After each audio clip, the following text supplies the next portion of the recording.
Hello friends, कैसे हो? I hope you all are doing good. This is C A Sagar from crack C A classes. तो आज हम लोग बहुत ही इम्पोर्टेंट टॉपिक पे बात करने वाले हैं। तो प्लीज़ अगर एग्ज़ाम के रिलेटेड कोई भी कन्फ्यूज़न हो कि इतने जो भी नंबर ऑफ़ डेज़ बचे हैं उसमें कैसे परफॉर्म करना है, क्या करना है, क्या हो सकता है, नहीं हो सकता, बहुत सारे स्टूडेंट्स को डाउट रहेगा। तो प्लीज़ वीडियो पूरा देखिएगा। पहली बार अगर हमारे चैनल पे आए हो तो सब्सक्राइब कर दीजिएगा, लाइक कर दीजिएगा ये वीडियो को, और जितना हो सके उतना आपके फ्रेंड्स अगर लग रहा है आपको कि उनको ये भी रिक्वायर्ड है तो उनके पास भी शेयर कर दीजिएगा। ठीक है, तो चलो बात करते। आज अगर हम लोग इन्हें 25 ऑफ मार्च पे बात कर रहे हैं तो यहाँ से लेके एग्ज़ाम तक अप्रॉक्सीमेटली अपने पास 35 डेज़ है। सेकेंड थिंग, सबसे पहली बात तो अगर बहुत सारे स्टूडेंट्स को ये डाउट है कि एग्ज़ाम टाइम पे होगी या नहीं होगी, तो मैं मेरे स्टूडेंट्स को क्या बोलता हूँ कि जब तक ICAI कोई अलग नोटिफिकेशन नहीं दे रही है तब तक आप यही मान के चलो कि एग्ज़ाम टाइम पे है। आपको सामने से पूछने जाने की ज़रूरत किसी को है नहीं कि एग्ज़ाम टाइम पे है या नहीं है। जब तक अगर देखो कुछ होगा तो ऑफिशियली अनाउंस हो जाएगा, आप लोगों तक न्यूज़ पहुँच जाएगी। तो प्लीज़ ट्विटर छोड़ दीजिए, इंस्टाग्राम छोड़ दीजिए, ठीक है। आपको पता है कि व्हाट्सएप ग्रुप्स है, टेलीग्राम है, टेलीग्राम पे छोड़ दीजिए, कोई ये चीज़ रिक्वायर्ड नहीं है। आपको कहीं ना कहीं से न्यूज़ मिल जाएगी जैसे ही अनाउंस होगी वैसे। सेकेंड थिंग, अगर मेरा पर्सनल स्टूडेंट्स ओपिनियन मांगते हैं तो मैं ये बोलूँगा कि एग्ज़ाम टाइम पे ही होगी आपकी, क्योंकि मुझे क्या लग रहा है कि CS वालों की भी एग्ज़ाम है जो जून में होने वाली है। तो अब ये सारी एग्ज़ाम भी होने वाली है और अपनी एग्ज़ाम तो वो बहुत टाइट सिचुएशन हो चुकी है टाइमिंग के तौर पे कि कौन से टाइम पे अवेलेबिलिटी कैसी होगी सेंटर्स की, राइट। तो हमारे लिए ये चीज़ बहुत ही ज़्यादा क्रिटिकल है कि जितने भी 35 डेज़ हैं आपके पास, 35 जितने भी डेज़ हैं आपके पास, अगर सेकंड ग्रुप पे तो ज़्यादा दिन है, तो ये यूटिलाइज़ कर लीजिए, क्योंकि सबसे ज़्यादा यही नंबर ऑफ़ डेज़ मायने रखते हैं। ठीक है, तो वो क्या कर सकते हैं, कैसे कर सकते हैं? अगर ज़ीरो से स्टार्ट कर रहे हैं, बहुत सारे स्टूडेंट्स जो जॉब कर रहे हैं या फिर जिनकी आर्टिकलशिप चल रही है, वो लोग को टाइम नहीं मिल रहा था तो वो लोग ज़ीरो से स्टार्ट करने वाले, तो कैसे होगा, क्या करना चाहिए? ठीक है, तो देखो आज 25 ऑफ मार्च है और यहाँ से अगर अपने लोग गिने कि 30 अप्रैल तक, तो अप्रॉक्सीमेटली अपने पास 35 डेज़ गिन के चलता है। ठीक है, ज़्यादा नहीं। तो 35 डेज़ अपने पास है और उसमें से मान लो कि आप फर्स्ट ग्रुप के स्टूडेंट्स के बारे में मैं बोलूँगा ताकि सेकंड ग्रुप वाले उस हिसाब से एडजस्टमेंट कर लेना। तो आपके पास मान लो कि आप 3 या 4 दिन दे रहे हो जो भी आपका फर्स्ट सब्जेक्ट रहेगा वो, ठीक है। तो अप्रॉक्सीमेटली नाउ 33 डेज़ अपने पास है, ऐसा मान के चलता है, क्योंकि आपकी एग्ज़ाम सेकेंड या थर्ड मई को शुरू होगी। ठीक है, 1 मई से नहीं शुरू हो रही। तो यहाँ अगर देखोगे तो 33 डेज़ आपके पास है, उसमें कैसे यूटिलाइज कर सकते हो? अगर 3 सब्जेक्ट है आपके तो पर सब्जेक्ट आपको 33 डिवाइडेड बाय 3, तो आपको 11 दिन मिल रहे हैं पर सब्जेक्ट। ठीक है, तो अगर ज़ीरो से स्टार्ट करें तो भी पर सब्जेक्ट 11 दिन मिल रहे हैं और बहुत अच्छी नंबर ऑफ डेज है। तो हार अभी से मत मानना, ठीक है, टाइम है, कर सकते हो, पर ये आपके 11 दिन जो पर सब्जेक्ट मिल रहे उसमें कैसा परफॉर्म करोगे उसके ऊपर बहुत सारी चीज़ें डिपेंड करेगी। आप अगर देखो पूरा दिन घर पे बैठ के पढ़ाई कर सकते हो तो मेरे हिसाब से 12 घंटे की सीटिंग लगाओ, 15 घंटे की सीटिंग लगाओ, 30 दिन, 35 दिन, 40 दिन सिर्फ हैं। उसके बाद कोई आपको पूछने नहीं आएगा। मैं नहीं आऊँगा ये वीडियो बनाने की भाई आप इतना पढ़ाई करो या फिर हो जाएगा, इतने डेज है, राइट। उसके बाद एन्जॉय करना है आपको, राइट, इतना प्रेशर नहीं आएगा। तो प्लीज़ 35 डेज है, कर लो। ओके, तो देखो पर सब्जेक्ट 11 डेज मिल रहे हैं अपने को, तो उसमें से उसको कैसे यूटिलाइज करना है, मेरे हिसाब से आपको एटलीस्ट 2 रीज़न लगाने चाहिए। बहुत से स्टूडेंट्स को डाउट है कि सर 11 दिन में एक रिवीजन करेंगे, बहुत अच्छे से करें, पर मेरे हिसाब से वैसे नहीं करना चाहिए। 2 रिवीजन मिनिमम लगाने चाहिए। उसमें से पहला रिवीजन 7 या 8 डेज़ का लगाओ और सेकंड रिवीजन आप 3 या 4 डेज़ जितने भी बच रहे उस हिसाब से लगाओ। तो मिनिमम 2 रिवीजन यहाँ पे आपके हो रहे हैं और वो भी अच्छे से 12 घंटे की सिटिंग करोगे तो बहुत ज़्यादा सिलेबस कवर कर पाओगे। आपको ऐसा नहीं होगा कि 3, 4, 5 चैप्टर छोड़ने पड़ेंगे, राइट। तो वो चीज़ ध्यान में देना। प्लस इसके अलावा आप एग्ज़ाम डेज में अगर देखो आपके वहाँ पे अगर क्लैश हो रही है इलेक्शन डेट, तो वहाँ पे एग्जामिनेशन डेज में भी आपको कोई सब्जेक्ट में ज़्यादा छुट्टी मिलेगी, तो वो एक एडवांटेज है। चलो उसको नहीं गिनते पर है एडवांटेज। तो ये इस हिसाब से 3 रिवीजन हो जाएंगे जब आप एग्ज़ाम अपेयर करोगे उससे पहले, ठीक है। अब इसमें क्या करना है आपको कि 2 रिवीजन करोगे, उसमें जस्ट सेकेंड, यस 2 रिवीजन करोगे, उस पर क्या कवर करना है। सीधी सीधी बात कि आप मॉड्यूल कवर करो, ठीक है, आरटीपी कवर करो और एमटीपी कवर करो, ये चीज़ें तीनों कवर करो और कुछ करने की ज़रूरत नहीं है, कुछ भी करने की ज़रूरत नहीं है, ये 3 चीज़ कवर करो। और अगर आपके पास टाइम है तो पास्ट अटेम्प्ट की आरटीपी एमटीपी भी देख लो, ठीक है। और एक चीज़, अभी हर एक सब्जेक्ट में एमसीक्यूज आ गए हैं, तो मेन चीज़ ये है कि अगर थियोरेटिकल सब्जेक्ट जो पास्ट अटेम्प्ट के थे, जैसे कि मैं बात करूँ ऑडिट की बात करूँ या फिर टैक्सेशन की बात करें, तो वहाँ पे पास्ट अटेम्प्ट में भी आरटीपी और एमटीपी में एमसीक्यूज दिए हैं, ठीक है। टैक्सेशन जैसे सब्जेक्ट में नहीं करना पास्ट, क्योंकि बहुत सारे अमेंडमेंट्स होंगे तो वो ध्यान में देना पड़ेगा। पर जहाँ पास्ट अटेम्प्ट की आरटीपी एमटीपी में एमसीक्यूज है, हो सके तो वो भी कवर कर लेना, ठीक है, क्योंकि केस स्टडीज़ वाले एमसीक्यूज आएंगे, पहली बार प्रैक्टिकल सब्जेक्ट में एमसीक्यूज आने वाले हैं, तो एमसीक्यूज की प्रैक्टिस बहुत ज़्यादा ज़रूरी है। अच्छे ज़्यादा टाइम दे दोगे एग्जाम में, देखो 30 नंबर के लिए अगर 1.5 घंटा दे दिया एग्जाम में ना, तो आप दिक्कत में आ जाओगे। तो वो कितने टाइम में कितना कंप्लीट होना चाहिए, वो एक आइडिया लेना पड़ेगा घर पे।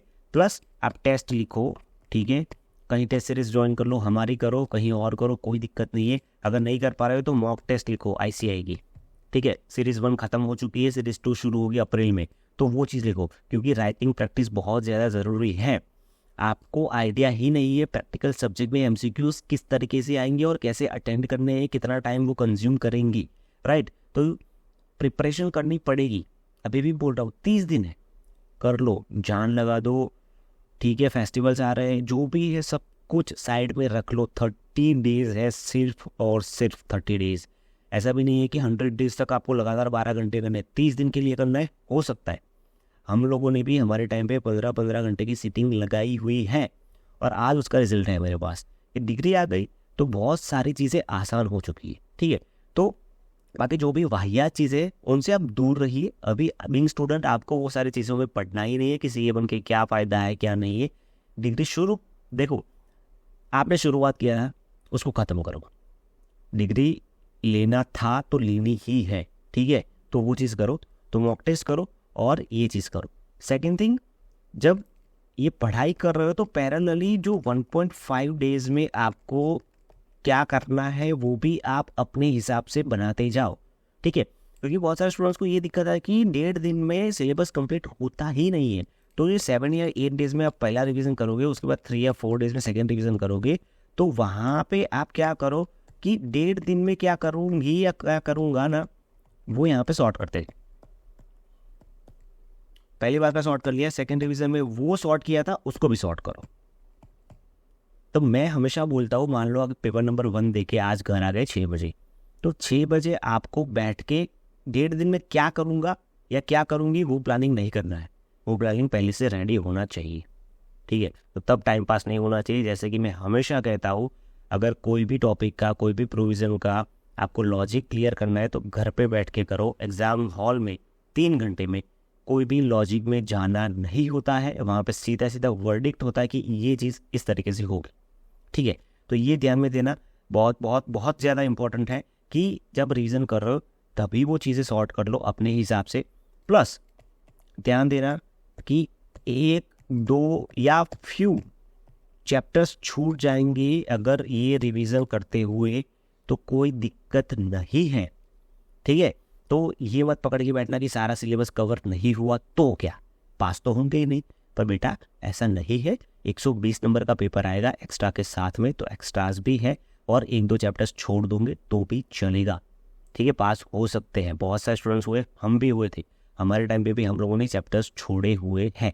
सो बेटर कि आप बाकी का 80% 90% जो भी आप कवर अप कर पा रहे हो उसके ऊपर फोकस कीजिए, ना कि जो 10-20% छूट रहा है।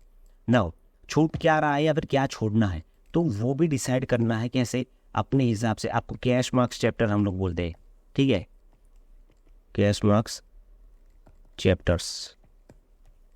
तो आप लोग क्या करो, बैठो 10 मिनट लगाओ, 10 मिनट में हर एक सब्जेक्ट के बारे में 10-10 मिनट लो, 30 मिनट ले लो 3 सब्जेक्ट की, डिसाइड करो कौन सा वाला मेरा कैश मार्क्स है, कौन सा वाला नॉन कैश। कैश मार्क्स कैसे, कैश मार्क्स का मतलब क्या और नॉन कैश का मतलब क्या। कैश मतलब कि जो चैप्टर आपको आता है, बराबर, यू नो, या फिर आपको लग रहा है कि आपको वो चैप्टर अच्छे से आएगा, प्रिपरेशन करोगे तो आ जाएगा।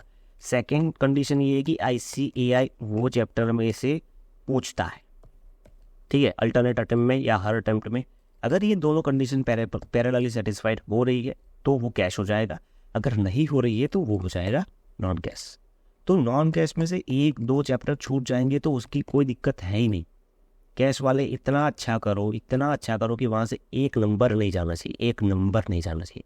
अगर आधी रात को उठा के मैं आपको पूछूं कि भाई ये चैप्टर में से ये प्रोविज़न इस तरीके से है, ये सम इस तरीके से है, तो कैश वाला चैप्टर होगा तो आपको 100% वो आता होना चाहिए, ठीक है।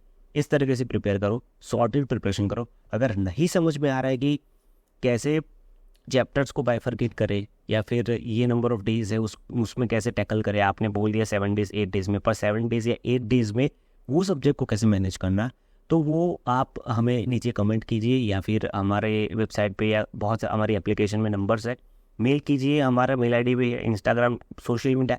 देखो, अगर आपको हेल्प चाहिए तो आप कोई भी मीडियम से हमारे वहाँ पहुँच सकते हो, ठीक है। अदरवाइज मैं नीचे भी डिस्क्रिप्शन में दे दूँगा सारे लिंक्स, तो आप हमसे बात कीजिए, देख लेते हैं कि किस तरीके से प्लान होगा।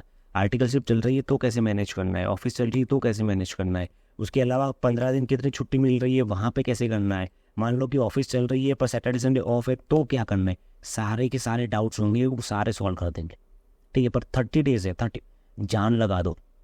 मैं हमेशा बोलता हूँ जान लगा दो जो भी काम कर रहे हो। देखो, दुनिया में आपको पता है 2 तरीके से सब लोग बोलते हैं ना कि ये या तो आपको जो पसंद है वो काम करो या फिर जो काम कर रहे हो वो पसंद करो। तो बीइंग स्टूडेंट अभी ऑप्शन नहीं है आपके पास कि आप पसंद करो ना पसंद करो, तो जो कर रहे हो उसको पसंद कर लो, एक्सेप्ट कर लो, जान लगा दो, ठीक है। आगे जाके ये चीज़ मैं बोल रहा हूँ, अफसोस होगा कि तब कोई होता मुझे बोलने वाला कि यार कर लो कर लो कर लो, तो शायद हो जाता, राइट। तो मैं बोल रहा हूँ ना, कर लो, हो जाएगा।